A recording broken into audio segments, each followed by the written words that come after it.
Hallelujah. एक बार फिर से आज की क्लास में हम आगे बढ़ेंगे। प्रभु की बड़ी आशीष, बड़ी दया हम सभी को जय मसीह की। प्रभु में आशीष मिले, शांति मिले। प्रकाशित वाक्य की किताब में हम आज आगे बढ़ेंगे और फिरगमुन की कलीसिया के विषय में हमने बहुत सारी बातों को देखा और उन्हीं बातों में हम कुछ और बातों को आज देखेंगे और हम पदों में जाएंगे कि किताब में उसके विषय में प्रकाशित वाक्य किताब 2 अध्याय उसके 12वें वचन से आगे तो क्या लिखा है, हम उसके विषय में आज चर्चा करेंगे। हमने कलीसिया की स्थिति परिस्थिति को देखा और हमने उस नगर के पुस्तकालय को भी देखा, नगर के धर्म को भी और चरित्र को भी देखा, है ना। अब हम उसके आगे देखेंगे जो 12वें वचन में लिखा है वो फिर से वही बात है जो पहले लिखा गया था। पहले 2 कलीसियाओं के विषय में कहा गया था, वही इस कलीसिया के विषय में भी कहा गया। फिरगमुन की कलीसिया के दूत को लिख, जिसके पास तेज 2-धारी तलवार है, वह यह कहता है। तो यहाँ पे प्रभु यीशु मसीह ने पुनः अपना परिचय देते हुए कहा है, जिसके पास तेज 2-धारी तलवार है। तो यीशु मसीह जिसके पास 2-धारी तलवार है, जैसे कि वचन में भी लिखा है कि वचन 2-धारी तलवार से भी चौका, जो गांठ गांठ गुदे को वार पार छेद देता है। तो हम देख रहे हैं कि वो अपना परिचय 2-धारी तलवार के रूप में दे रहा है कि मैं वो 2-धारी तलवार हूं जो वचन में लिखा है, अर्थात वो वचन अर्थात मैं, क्योंकि हम यूहन्ना पहला अध्याय, यूहन्ना सुसमाचार पहला अध्याय उसके 1 से 14 के बीच में पढ़ेंगे तो हमको पता चलता है कि वचन ही देहधारी होकर के आया और वही यीशु मसीह है। तो 13वें वचन में जब हम पहुंचते हैं, 2 अध्याय का 13 वचन, वहां बहुत ही अनमोल बातें लिखी हुई हैं, क्योंकि कलीसिया की सराहना सबसे पहले की जाती है। किसकी? कलीसिया की सराहना।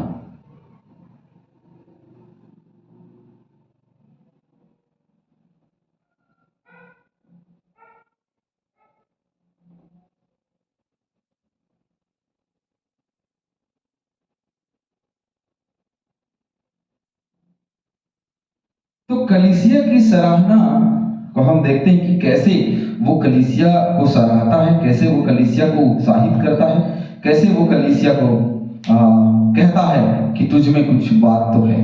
चलिए, मैं यह जानता हूं, एक बार फिर वही कह रहा है कि मैं जानता हूं। तो हर एक परिस्थितियों को, स्थितियों को, हर एक समस्याओं को, हर एक क्षण को, हर एक पल को वो जानता है। अब किस बात को वो जानता है देखते हैं कि तू वहां रहता है। कहां रहता है? वहां रहता है। फिरगमुन की कलीसिया वहां रहती है जहां कुछ तो है, जहां शैतान का सिंहासन है। तो शैतान का सिंहासन, तू मेरे नाम पर स्थिर रहता है। शैतान का सिंहासन है पर तू मेरे नाम पर स्थिर रहता है। इनकार नहीं किया, स्थिर रहता है। और तूने मुझ पर विश्वास करने से उन दिनों में भी इनकार नहीं किया जब अंतिपास मेरा विश्वस्त साक्षी तुम्हारे मध्य वहां मारा गया, जहां शैतान का निवास है। देखिए, वहां पे एक ऐसा विश्वासी जिसको घात कर दिया गया, जिसको मार दिया गया, उसके बावजूद भी फिरगमुन की कलीसिया अपने विश्वास में कभी नहीं बदली, विश्वासी रही। और उन दिनों में जब अंतिपास को मारा गया, उसके बाद भी वो अडिग, निश्चित और धीरजवंत कलीसिया निकल करके सामने है, तो उसकी तारीफ करता है। तो हम शैतान का सिंहासन, जो कि यहाँ पे बहुत हेडलाइन की तरह दिख रहा है, उसके विषय में चर्चा करें। ऐसी सराहना की बात है कि जीवन की आधारभूत बातों में हम देखते हैं कि आधारभूत बातों में यहां कब्जा कर ले, वहां बनता है जहां 3 सहयोगी के द्वारा कब्जा करता है और 3 सहयोगी के द्वारा वहां पे हम देख रहे हैं कि कौन कौन से सहयोगी हैं। समुद्र से निकले पशु, पृथ्वी से निकला पशु और बाबुल, बड़ी वेश्या, ये मनुष्य पर प्रहार करते हैं और वहां फंसा लेते हैं। तो ये समुद्र से निकले पशु और पृथ्वी से निकला पशु और बाबुल जो बड़ी वेश्या है, उसमें से मनुष्य जो है वो प्रहार करते रहते हैं, कई प्रकार के अलग अलग, जो कि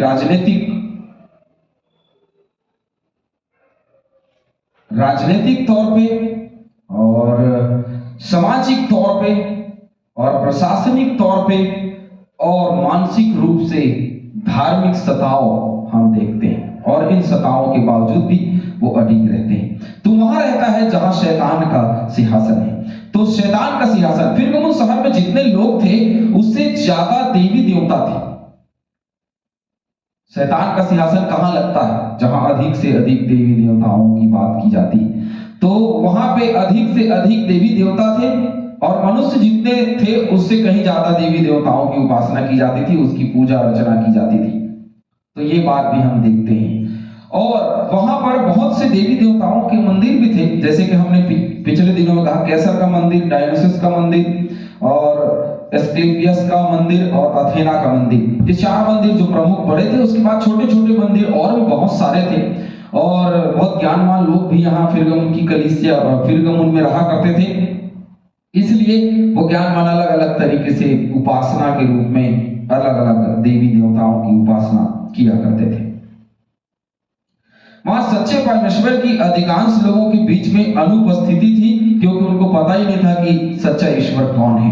वहां फिरगमुन शहर की स्थिति थी कि वहां शैतान का वर्चस्व था, शैतान का अधिकार था, चारों तरफ शैतान की शक्ति ही ज्यादा दिखाई देती थी। इसी कारण फिरगमुन शहर को प्रभु यीशु मसीह ने शैतान के सिंहासन की संज्ञा दी। जो यहाँ शैतान का सिंहासन बोला प्रभु यीशु मसीह कि शैतान का सिंहासन। तो शैतान के सिंहासन का जो टाइटल मिला है इस नगर को या इस शहर को, वो इसलिए क्योंकि यहाँ पे इतने बुद्धिजीवी, इतने ज्ञानवान होने के बावजूद भी देखिए कैसे अंधविश्वास में डूबे हुए थे। आज की दशा, आज की जो समस्या है वो भी यही है। कितने हैं जो अंधविश्वास में डूबे, लेकिन फिर भी शहर की सराहना जो है वो ये है कि तू वहां रहता है जहां पर शैतान का सिंहासन। प्रभु यीशु मसीह ने कलीसिया की प्रशंसा करके यह कहा है, भले ही तू ऐसे स्थान में रह रहा है जहां शैतान का सिंहासन है, उसके लोगों के अनैतिकता एवं भ्रष्टता चारों ओर हैं, परंतु तू मेरे नाम पर स्थिर रहता है, तूने मेरे नाम का इनकार कभी नहीं किया, इसलिए उसकी सराहना जरूरी है।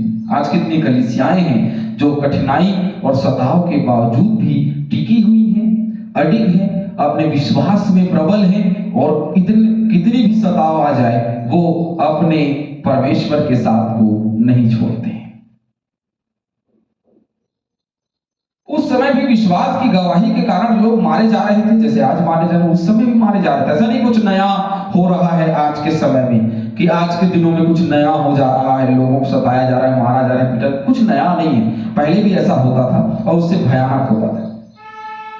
विशेष रूप से जो नाम लिया गया है, जिसको प्रभु यीशु मसीह ने अपना विश्वस्त साक्षी कहा है, जिसकी हत्या विश्वास की गवाही के कारण की गई। परमेश्वर एक एक स्थान, प्रत्येक कलीसिया और कलीसिया के हर एक विश्वासी को व्यक्तिगत रूप से जानता है, जैसे कि उसने नाम लिया है अंतिपास। ये हेरोदेस अंतिपास नहीं है, ये एक ऐसा विश्वासी है जो अब विलुप्त है, जो मर चुका है, जो विश्वास के कारण सताव के द्वारा मार डाला गया है। ये एक ऐसा विश्वासी। तो हम जब एक व्यक्तित्व को देखते हैं, जब यीशु मसीह ने नाम लिया, इसका मतलब ये है कि हर एक विश्वासी को, हर एक व्यक्ति को व्यक्तिगत रूप से यीशु मसीह जानता है कि ये मेरे लोग हैं। कहां छुपोगे? आकाश में चढ़ूं तो तू वहां, अधोलोक में जाऊं तो, तूफान में गिरूं तो तू वहां है। तो कहीं भी मैं चला जाऊं प्रभु, क्योंकि तू वहां है, वो मेरे हर एक बातों को जानता है। जन्म देने वाली माता तो हमें भूल सकती है, परंतु परमेश्वर हमको कभी नहीं भूलता। क्यों नहीं भूलता?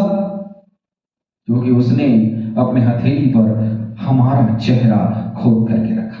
अंतिपास को कैसे भूल जाता, जो विश्वास के द्वारा सताया गया और मारा गया। उसको परमेश्वर याद रखता है, उसको परमेश्वर वो सिंहासन देता है, वो जगह देता है जिसको तैयार करने के लिए यीशु मसीह गया है। वह देखता है कि विश्वासी किन परिस्थितियों से होकर गुजर रहे हैं, वह सब कुछ जानता है। कहता मैं जानता हूं तू किन परिस्थितियों से होकर के गुजर रहा है, क्या क्या तेरे साथ बीत रही है, और कितना आराम से अय्यासी भरा जीवन, आराम से पाप का जीवन जी रहा है, या कितने सताव के बाद भी तू मसीहियत का जीवन जी रहा है, वो सब जानता है। अच्छा भला बुरा क्या हो रहा है एक विश्वासी के जीवन में, वो हर एक चीज जानता है। इसका मतलब है जो पाप करते हैं वो छिपेगा नहीं, क्योंकि छिपने का कोई स्थान नहीं है। कहीं भी चले जाओ, कहीं छुप के पाप करो, परमेश्वर देखता है, उसे भाग के कहां जाओगे। लेकिन पाप करने वाले लोग कभी रुकते नहीं हैं, क्योंकि पाप बढ़ता चला जाता है। अब आगे कुछ और बातों की, क्योंकि सराहना तो बहुत अच्छी हुई, आप लोग कुछ वचनों को पढ़ लीजिएगा। इफिसियों की पत्री 1 का 21, फिलिपियो 2 का 9, इब्रानियों 1 का 4, प्रेरितों 4 का 12 और 11 का 26। इन हर एक वचनों को पढ़ लीजिएगा। और कुछ वचन और दे देता हूं मैं इसके लिए। प्रकाशित वाक्य 1 का 11 पढ़ लीजिएगा, प्रकाशित वाक्य 1 का 16 भी पढ़ लीजिएगा। और 13वें वचन के लिए प्रकाशित वाक्य 14 का 12, प्रकाशित वाक्य 1 का 5, 11 का 3, इन पदों को 9 का 24 और मत्ती 4 का 10, इन वचनों को आप पढ़ लीजिएगा।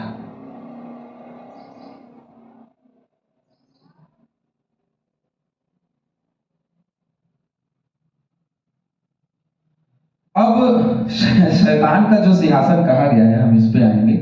कलीसिया की सराहना की गई है और शैतान का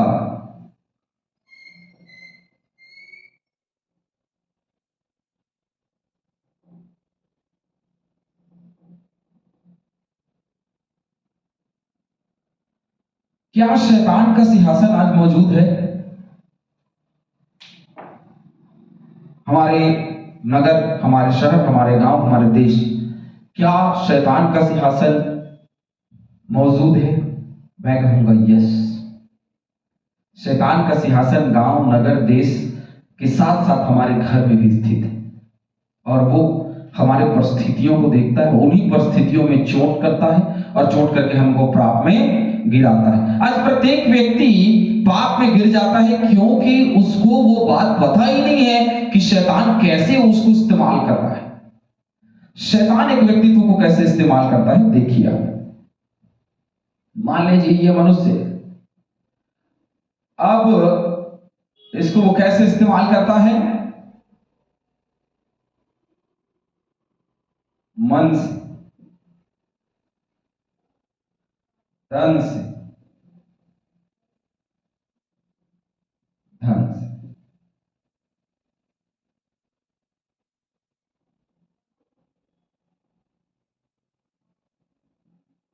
कर्म से।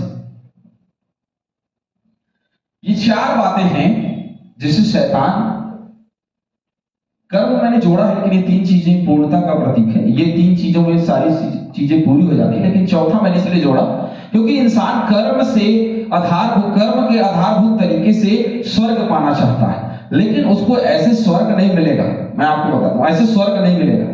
तो 3 चीजें, और ये चौथी बात, मन से शैतान इस्तेमाल करता है, तन से इस्तेमाल करता है और धन से इस्तेमाल करता है। और तन और कर्म इसलिए मैंने आइट साइड में लिखा है क्योंकि तन और कर्म दोनों ही है।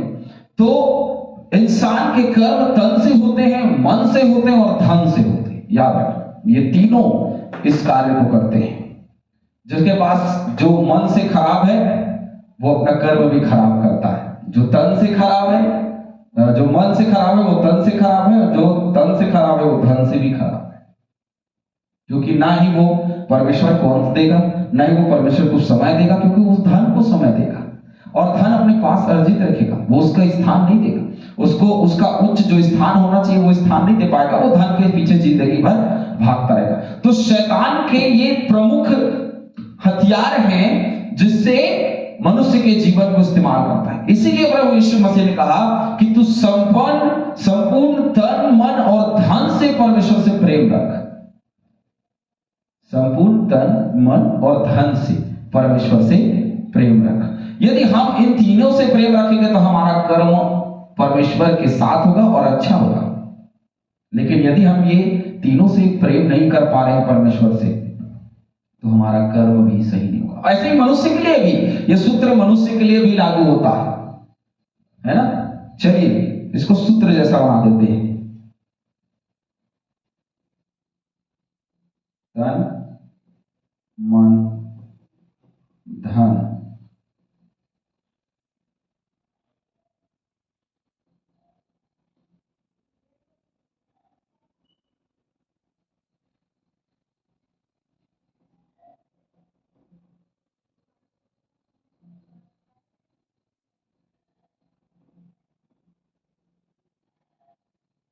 कैसे एक ही सूत्र के दो आंसर हो सकते हैं एक मनुष्य के व्यक्तित्व से?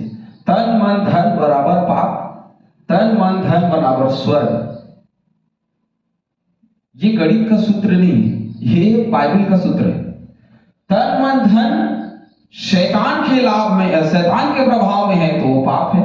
तन मन धन यदि स्वर्ग के प्रभाव में, यीशु मसीह के प्रभाव में है तो वो स्वर्ग है। तो मुझे और आपको ये सोचना है, क्योंकि ये मनुष्य के जीवन से आधारित है, कोई अलग नहीं जा रहा है। ये मनुष्य के जीवन को प्रकट करती है। मनुष्य का जीवन ऐसा होना चाहिए कि ऐसा होना चाहिए। दोनों में से कौन सा जीवन हमारा होना चाहिए? यह पाप का जीवन होना चाहिए या स्वर्ग का जीवन होना चाहिए? एक व्यक्ति अपने जीवन में स्वर्ग का जीवन जीता है और पाप का जीवन जीता है। तो तन मन धन उसे दो, तन मन धन उसे दो जिसको देने की आवश्यकता है, लेकिन हम तन मन और धन किसको देते हैं? शैतान को देते हैं। समय शैतान पर लगाते हैं, इसीलिए ये स्वर्गीय स्थान से हम अलग हैं, दूर हैं। यदि इसको पाना है तो कलीसिया की सराहना जो की गई है, उस कलीसिया की सराहना को समझें और आगे जो भर्त्सना की जाएगी उसको भी आप देखें। तो पहले हमने कलीसिया की सराहना को देखा, तो शैतान का सिंहासन इसीलिए वहां है क्योंकि तन मन धन से वो लोगों को पाप कराता है, क्योंकि उनके कर्म बुरे हैं, क्योंकि उनके कर्म बुरे। यदि कर्म अच्छे होते तो स्वर्ग, कर्म बुरे तो पाप नर्क का जीवन है। इंसान कभी भी अपने कर्म से नहीं भाग सकता। लोग बोलते हैं कि कर्म से नहीं भाग, सही बात, कोई नहीं भाग सकता। मैं और आप यदि पाप करते हैं तो उस पाप से हम नहीं भाग सकते। कई लोगों को लगता है कि हम उस पाप से भाग सकते हैं, लेकिन हम उस पाप से नहीं भाग सकते। कितना भागेंगे और कितनी कोशिश करेंगे भागने की, कोशिश करिए, नहीं भाग सकते। क्यों? क्योंकि पाप अपनी जगह में अटल है, पाप अपनी जगह में टिका हुआ है, वैसे ही स्वर्ग अपनी जगह में टिका हुआ है, प्रेम रखा गया है। यूहन्ना 3:16, परमेश्वर ने जगह से ऐसा प्रेम रख दिया। परमेश्वर का प्रेम भी रखा हुआ है, शैतान का पाप भी रखा हुआ है। भैया मसीहियों की बात करता हूं, वेज और नॉनवेज दोनों रखा है। क्या खाएंगे? अरे भाई नॉनवेज ही खाएंगे जो उत्तम है। अरे तो उत्तम क्या है? स्वर्ग उत्तम है ना, और पाप वो अंधकार है जहां मनुष्य डूब जाता है। लेकिन फिर भी शैतान अपने हथियार इस्तेमाल करता है, मन से, तन से, धन से, कर्म से हमें बुरा कर देता है, और उसी की वजह से मनुष्य पापी ही है। उसको क्षमा की आवश्यकता है और क्षमा मांगता है, लेकिन क्षमा मिलता नहीं है। क्यों? क्योंकि एक बार जिस पाप में मर गए उसमें दोबारा जीवन नहीं बिता सकते, लेकिन लोग बिताते हैं। एक बार पाप किया, दूसरे बार किया, तीसरे बार किया, चौथे बार किया, वो पाप बढ़ता चला जाता है, जिसकी वजह से पाप हमें नर्क तक लेके जाता है। प्रभु आप सभी को बहुत आशीष दे, पाप से बचें, तन मन धन से प्रेम रखें, स्वर्गीय बातों की ओर मन लगाएं। प्रभु आप सभी को आशीष दे। चैनल को लाइक करें, सब्सक्राइब करें और शेयर